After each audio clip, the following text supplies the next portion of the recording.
Oui, bah, je vous force pas. Plus on est, plus c'est drôle en fait. L'important c'est de partager ce moment. Je crois que oui. C'est très bizarre. C'est génial. Ça, je pourrais en écrire tout. L'invité du matin. Et ce matin, je reçois Marc Denémonet qui revient sur les planches aux côtés de Brigitte Rosset dans On ne se mentira jamais, une comédie d'Éric Assous, qui dissèque avec finesse les vérités et les silences d'un couple de longue date.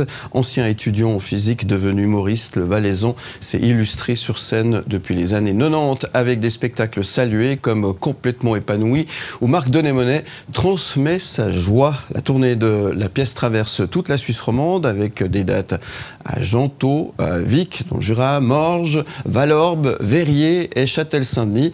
Bonjour Marc Denémonet. Bonjour. Comment ça va? Mais ça va très bien, et vous? Ben ça va bien, ça me fait plaisir de... On se tutoie. On peut se tutoyer. On peut se tutoyer, ça va, parce que dans la vie de tous les jours on se tutoie, donc ça me fait bizarre de te vous voyez aujourd'hui. Bienvenue en tout cas, ça me fait plaisir de te voir. Pareil. Tu es déjà venu sur ce plateau avec Brigitte Rosset pour parler de cette pièce. Je crois que c'était avant la création, sauf erreur. C'est ça. Je me souviens plus très bien, mais je crois que c'était juste avant, oui. Et alors là, vous repartez en tournée parce que il y a eu une petite pause pendant la période, on va dire, un peu des fêtes de hiver, on va dire. Et là, vous repartez. Exactement. On a fait plusieurs bouts de tournée, dû à l'agenda de Brigitte, beaucoup, parce qu'elle a joué dans La Crise de Colin Serrault, Tête de Carouge. Ensuite, elle vient de créer son solo, et là, on reprend les deux. Alors, on peut parler d'une belle complicité artistique, évidemment. Oui, ça se passe vraiment très très bien. Ouais. Et là, reprendre en quelque sorte ce spectacle qui s'est arrêté quelque temps, faire une pause, ça veut dire qu'il faut quand même remettre un peu les... Oui, faire un petit refresh. On l'avait joué 60 fois déjà. C'est en tête. Donc c'était assez en tête. C'est les petits réflexes sur scène plutôt, plus que le texte, qu'il faut recaler un petit peu, mais non, ça va. Très bien. Alors on va parler, il y a d'autres projets aussi qui se dessinent et qui se préparent, notamment pour toi. On va parler donc de cette pièce dans un instant. On marque une toute petite pause et on revient juste après avec toi. En tout cas, merci d'être là, ça fait super plaisir. Pour bien commencer la semaine, c'est parfait. Merci Marc, à tout de suite. Manger des pommes et des poires. Bah oui, bah, je vous force pas. Plus on est, plus c'est drôle en fait. L'important c'est de partager ce moment. Je crois que oui. C'est très bizarre. C'est génial. Ça, je pourrais en écrire tout. L'invité du matin. Merci à Marc Denémonet d'être avec nous ce matin pour se réveiller du bon pied. Merci d'être là pour démarrer cette semaine, pour parler de cette pièce à voir absolument qui va se balader un petit peu partout en Suisse romande avec Brigitte Rosset. C'est un redémarrage en quelque sorte pour quelques dates, c'est ça? Exactement, une dizaine, 10, 12, je ne sais plus exactement. Oui. Voilà. Avant de parler de ce qui va se préparer pour la suite, parce que tu m'as glissé à l'oreille tout à l'heure pendant qu'on prenait le café qu'il y avait d'autres projets qui se dessinaient pour toi, juste parler quand même un petit peu de toi, si tu le veux bien, pour parler de ce parcours assez atypique, passer de la physique à l'humour quand même. Il y a un fossé entre les deux. Ouais, tu peux nous raconter un peu ça? On en a beaucoup parlé au début, quand je suis arrivé dans le métier. Plus du tout pendant 20 ans. Et là, j'ai fait une émission avec Recrozio qui m'a embêté au décodeur. Il m'a dit, tu parles tout le temps que t'es physicien. C'est pas vrai, je n'en parle jamais. Mais je vais en parler dans mon prochain spectacle, peut-être un petit peu, justement, pour la première fois. Oui, mais c'est pas si... Ça a beaucoup étonné, mais je trouve pas ça si étonnant, dans le sens où on peut avoir des passions différentes. Moi, c'est vrai que j'étais un matheux. J'aimais bien les maths, j'aimais bien la science, j'aimais bien la physique, puis en même temps j'aimais bien les humoristes, voilà. Mais comme on peut aimer la cuisine et le violon, voilà, c'est pas... Ouais, bien sûr. Et puis, mais au fond, je crois que j'étais plus dans l'âme, plus un artiste qui a fait des études de sciences qu'un scientifique. C'est pas qu'à 24 ans, je me suis dit, tiens, j'ai plus envie de faire de la physique, pourquoi pas faire de l'humour? J'ai toujours aimé ça, moi. À 12 ans, j'apprenais par cœur les sketchs de McDan, François Sylvain, Coluche, donc j'étais un vrai amoureux des humoristes. Bon, et puis physiquement, être un artiste, ça va? C'est pas trop compliqué? Ça va bien. Des fois, il faut se lever tôt le matin pour y répondre. À des questions à la con. Pas du tout. Bon, alors, maintenant tu es habitué au one-man show. Comment tu as vécu cette dynamique à deux sur scène avec Brigitte Rosset? Merveilleusement bien. C'est deux exercices qui sont différents, là. C'est deux exercices différents. Il y a beaucoup moins de pression, quand même, quand on est plus qu'un. Quand on est tout seul, on sait que les gens viennent nous voir. Quand on est plusieurs, voilà, on divise un petit peu la pression. Et puis surtout, on peut jouer avec un partenaire sur scène. Donc on n'est pas tout le temps face public. Et puis c'est sympa humainement. On arrive dans les loges, on est deux, on discute, on rigole sur scène, on rigole après. Quand on est tout seul, on est tout seul dans la loge, quoi. Jouer un couple sur scène, c'est un défi d'acteur, on peut dire ça ou... Oui, vraiment. Vraiment. Moi, en plus, j'ai toujours eu ce rêve de jouer avec une femme. Ouais. C'est une envie que j'ai eue depuis longtemps. Et là, c'est pas n'importe quelle femme, c'est Brigitte Rosset que j'adore, dont j'étais fan depuis très longtemps de toute façon, qui est merveilleuse humainement aussi. Donc c'est un vrai bonheur.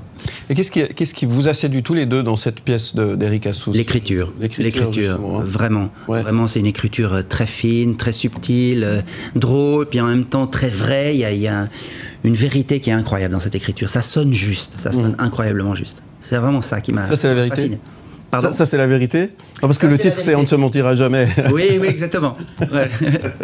Ouais. Et alors, finalement, alors c'est ça un petit peu le paradoxe, parce que sur scène, finalement, on joue. Est-ce que c'est du mensonge, ça, finalement, jouer? De jouer, bah oui, il y a une part de mensonge, et en même temps, on essaye de... Enfin, alors voilà, je ne veux pas vous faire des théories de comédien, parce que moi, je n'ai pas fait d'école de comédien, donc je n'y connais rien en théorie du jeu.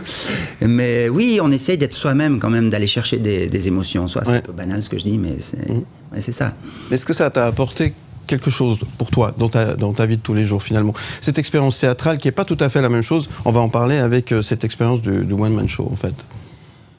Ce que ça m'a apporté dans la vie, je sais pas, mais j'avais déjà fait d'autres pièces de théâtre. J'avais déjà joué avec Bergamote, j'avais déjà joué dans des pièces de théâtre. Mais là, d'aller creuser des émotions un peu plus vraies, oui, ça apprend à être un peu plus juste, peut-être paradoxalement, puisque c'est une pièce qui parle du mensonge. Mais ça, je trouve ça intéressant d'aller accepter ses émotions, d'aller chercher en soi des choses qu'on va pas forcément faire dans la vie. Alors, il y a ce rôle de couple sur scène, puis finalement, collaborer comme ça, c'est presque aussi une vie de couple, en quelque sorte, puisque là, vous avez passé du temps ensemble, donc j'imagine. Là aussi, hein, c'est pas forcément simple tous les jours. Comment est-ce que vous avez vécu ça? J'imagine que c'est... Ça a été simple tous les jours avec Brigitte, parce qu'on s'est très très bien entendu, parce qu'on a une super complicité. Donc, mais j'imagine que ça peut mal se passer. On a vu des cas de comédiens qui se sont tous sourire sur scène et qui se cassent. Je cherche pas d'époux, j'essaye à... Non, mais j'imagine que ça peut mal se passer, effectivement. Là, il se trouve qu'on a une super complicité, donc c'est formidable. Alors là, vous allez repartir en tournée, on l'a dit, un petit peu partout en Suisse romande, avec quelques dates. Il y a Gentot, je l'ai dit tout à l'heure, Vic dans le Jura, parce qu'il y a un autre Vic, hein, mais ça c'est Vic dans le Jura, c'est pas la même chose. Morges, Valorbe, Verrier, Châtel-Saint-Denis. Et ensuite, il y a d'autres projets qui se dessinent, mon cher Marc, et tu vas retourner sur scène, mais tout seul cette fois-ci. Et là, tu m'as dit...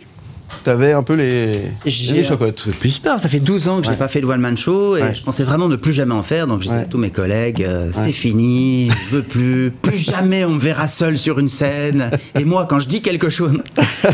Et c'était le cas jusqu'à l'été passé. Puis tout à coup, voilà, je me suis dit, allez, je fais un spectacle, tout seul. Qu'est-ce qui a été déclencheur? Écoutez, c'est un truc tout bête. On s'est rendu compte qu'on avait moins de travail à la radio romande, à la RTS, pardon. Parce que les décodeurs, moi je fais une émission qui s'appelle Les Décodeurs, où il y a beaucoup de monde, et puis là il y a de plus en plus de jeunes, c'est très bien, c'est normal, et il y a des diminutions, bref, des trucs vraiment basiques. Je me suis dit, mais là il faut vraiment que je fasse quelque chose d'autre, parce que sinon... Donc ça a été le déclencheur, mais par contre c'est une envie souterraine qui pointait depuis quelques années. Il y a des gens, beaucoup de gens qui m'ont encouragé. Henri Dess par exemple, il m'a dit des choses, il m'a dit, mais il faut absolument que tu refasses un spectacle, et il m'a dit quelques phrases qui m'ont motivé. Il y a des gens parfois qui vous disent quelque chose, qui vont vous donner l'envie d'aller plus loin. C'est le cas avec Henri Dess. Une fois qu'on a goûté à la scène, on peut plus s'en passer. Alors je suis moins drogué que Yann Lambiel, par exemple. Salut Yann. On salue au passage. Lui, c'est vraiment quelque chose dont il a besoin. Moi, j'adore être sur scène, mais j'ai pas je suis pas malheureux. Par contre, de voir le public, c'est quelque chose que j'adore. Et ça va parler de quoi? On sait déjà, on peut déjà un peu... Ça s'appellera Alouette. Alouette. Et le thème, je le garde encore un petit peu. D'accord. Alouette. Je te plumerai. Ouais, voilà, il y a un petit truc dans ce genre. Un truc dans ce genre, voilà. Bon, très bien. Tout va bien alors pour Marc Denet-Monet? Ça va bien. Ça va bien. Ouais. Bon. Quand on a des projets dans ce métier, on va toujours bien. C'est quand on ne sait plus quoi faire que ça devient un peu embêtant. Voilà. Bon, mais en tout cas, tu es très occupé, tu l'as dit, il y a la radio, il y a plein de choses qui se passent. Il y a ce spectacle avec Brigitte Rosset. Et puis, l'écriture, là, ça veut dire que tu es dans l'écriture? Ouais, j'ai quasiment fini, en fait. Ce spectacle se créera à la fin de l'année, donc je prépare les autres paramètres, la technique, des choses comme ça, Moi, ce qui m'étonne toujours, c'est qu'on arrive à pouvoir...